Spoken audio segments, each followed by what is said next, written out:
Welcome back to Talooli Trails. I'm Jeff, and today, instead of going on a hike or looking at animals or nature, I'm going to try something that sounds a little risky. I want to talk about basic campfire fire building. Now, don't freak out, parents. I know that, having kids work with matches sounds like a scary thing, but we found here at camp, it's a great way for kids to try something that is a little unusual for them, and they can do it with the proper supervision. Remember some basic important rules with any kind of fire building. You always do it with adult supervision.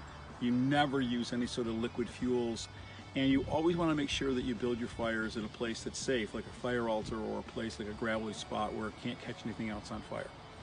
Let's start fire building this way. If I look at this white pine tree, I can see the needles. The needles are leaves. This is telling me that there's water in this branch, and if I bend the branch, it's pretty bendy. If I try to burn green wood like this, I've got to boil away all the water in there, and green wood's not going to work very well. The same thing would be true for other kinds of green wood. You can see the leaves just popping out here in mid-April. This is absolutely not good firewood, but I'll tell you where you can find some. If I lift the branch up a little bit, and I look underneath the shady spot of this tree, here are some branches, and listen to the sound they make. Boy, it didn't bend at all, broke right off. Not only that, but the branches are really tiny. So here are some white pine branches, a softwood. Branches that are as thin as matchsticks. That means we can probably catch them on fire with a match. And they've been off the ground. The classic thing that kids do wrong with fire building is they want to pick up stuff off the ground. And trust me, unless it's been a week of hot sunny weather, almost anything on the ground has got more moisture in it than you think it does. And it'll actually give you more smoky, smoldering fire than it will give you flame. Let me show you the wrong way to build a fire. Bend down a little bit here. It's extremely common for kids to want to grab what they think are dry leaves to start a fire, or maybe to try to get some pine needles to start a fire. And we're going to put these in my pocket. And we're going to try burning both pine needles and dry leaves.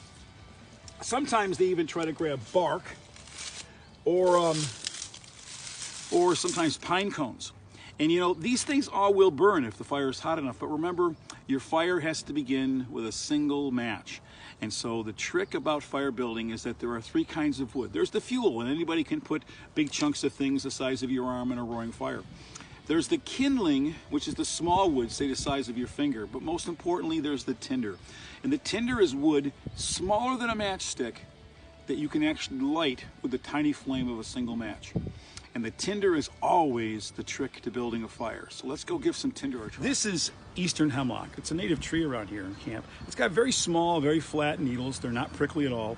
On the underside of them, they have two little white lines, easy to identify. And of course, green like this, it's not going to burn very well. But here's the trick. Underneath every green branch, you will find some tiny little dead branches like this. In fact, these are so good that many of the staff call these tinder trees. Now again, if you get really close, I want you to see the size of these branches. See how the branches themselves are dry, off the ground, and tinier than matchsticks. So I'm going to get a handful of these and crush them up. For me, my favorite tinder. Now before we start lighting any matches, let me remind you, I've done this with children for years, and I really like teaching kids how to build fires. In part because it's something that they don't do very often. They're not very good at it. They can go from I'm not very good to I am pretty good, and they can have some success. And it also allows them to confront some fears. When I give a kid matches like this, it's something they haven't used before. And I have to really show them how to light it, how to watch out that their fingers don't get burnt. And oftentimes it takes 2 or 3 tries for them to be able to get good at it. So anyway, we're almost ready to go to the matches. Let's take a look at our tinder. Remember, the tinder has to be tiny enough and dry enough that the heat of just one little match flame can light it on fire. So here's a common thing that kids want to use. Here's that pine needles we collected. Here's some dry leaves. I've got a dry pine cone. I've got my favorite, which is the tiny branches from the hemlock tree. And if you're working with brand new kids, and I've worked with kids as young as 5 and 6-year-olds doing this, you might want to start out with a piece of newspaper. Quite literally, just a sheet of newspaper, open it all the way up, crumple it down into a ball, not too tight. And that ball, and they can build their fire on top of it, and that gives them the opportunity. So that's what we'll try. Let's take a look at these one more time. Pine needles, leaves, pine cone, the hemlock browse, some newspaper, and over here is the kindling.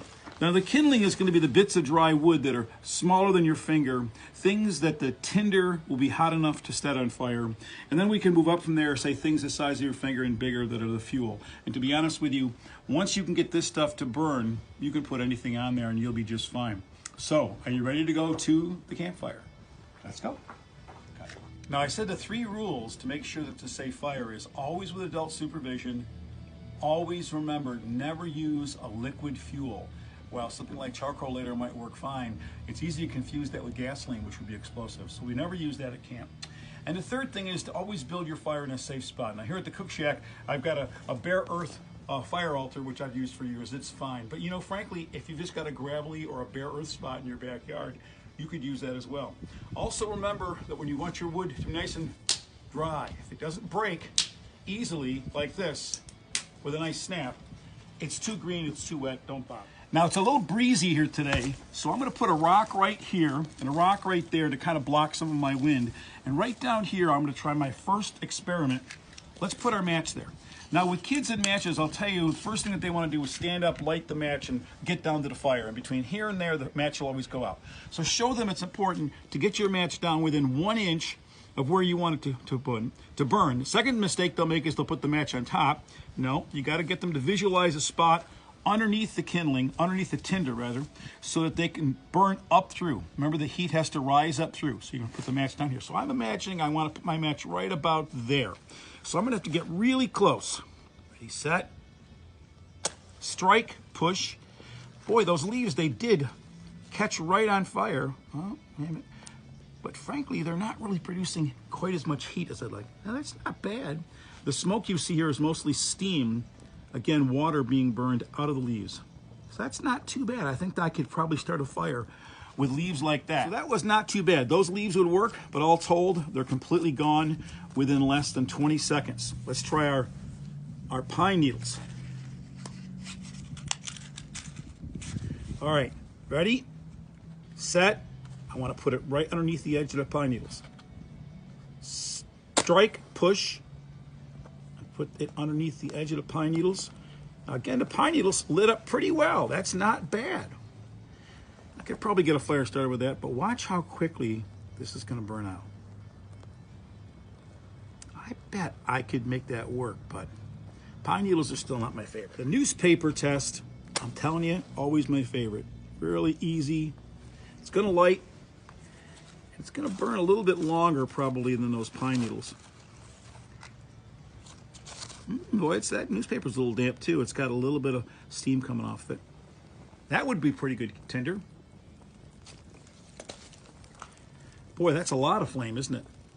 I think that would probably be better than the other two. I said this is my favorite. This is the dried twigs from the hemlock. Listen to the sound they make when I crush them together. Remember, I've got only that tiny little head of the match. That's where all the heat has to come from. So what I'm going to do with them before I start my fire, I'm going to put a little stick in the ground and lean it up against the stick so that I can get my match underneath there. Because I've got to get the match right underneath the bottom of this pile, right down here somewhere. And that's the one that's going to burn up through. If I want, I can also get some of my kindling ready to go on top. But again, they don't need to be all shaggy all over the place. I put them directly above it. The heat's going to have to burn straight up through the pile. So before I strike the match, remember, I don't have any of my fuel here, just tinder and a little bit of kindling. I've got my match 1 inch away, still kind of breezy. Let's give it a try. Strike. Come on, match. All right. Now those hemlock twigs are a little slower to catch, but they've got more fuel going on them. Now we want that. Sometimes people will blow on a fire to get it to go faster. That's really just trying to give it some extra oxygen. Like if I moved my hand a little bit, I could push some extra oxygen towards it. But I don't think it's going to need it.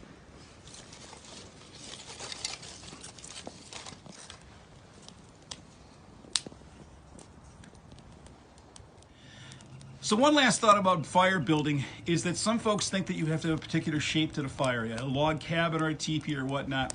Not really. I said the trick is to have really nice dry wood and good dry tinder. And you notice that I propped it up on that stick so I could get my match at the very bottom and it could burn up through the center. But most importantly, you want to have fun. And I think that kids can have fun with fire building like this. It also gives kids and parents something to do close together. So go ahead, parents, take the plunge and have a good time with this. I'm Jeff for Talooli Trails. I'll see you next time.